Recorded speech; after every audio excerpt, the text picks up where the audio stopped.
Since coming to office, Donald Trump has overseen an unprecedented rise in drone strikes, often at great cost to innocent civilian lives. Foreign editor David Pratt looks at growing concern over what human rights groups say is the normalization of targeted killings. From my accommodation hut adjacent to the runway at Jalalabad airfield in Eastern Afghanistan, I would often watch them coming and going. Locals sometimes referred to them as bangana, a Pashto word for wasp. A few years ago, at the height of the war on terror against Osama bin Laden's al-Qaeda network, the Predator and Reaper drones with their buzzing engines were a common sight. Sitting close to the Pakistan border, Jalalabad airfield was a key staging post for the covert war against the cadres of Taliban and al-Qaeda fighters that inhabited the deserts and mountains of this frontier region.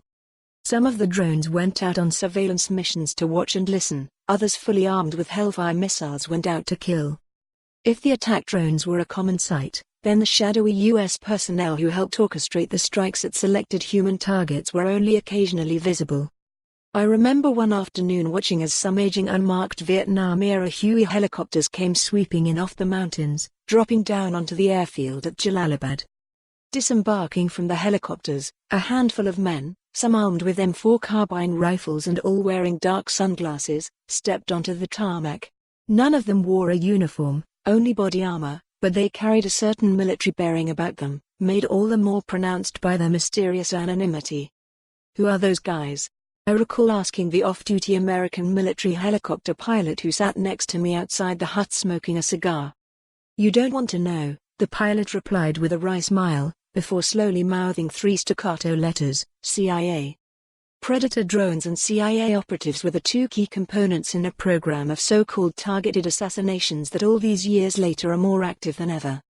Just last week the White House confirmed that sometime over the past few months the U.S. had killed Qasem al-Raymi, the Yemeni leader of al-Qaeda in the Arabian Peninsula, AQAP, in a counter-terrorism operation ordered by President Donald Trump.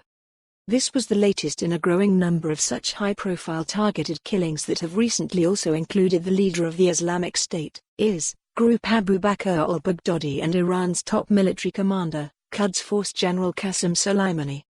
Trump wants trophy kills. Bruce Riedel, a former CIA employee who worked in the region, was quoted as saying by the Financial Times following last week's announcement that al-Raymi had been targeted. Riedel said the Yemeni operation appeared to occur around the same time. For more on this story, visit the news article link.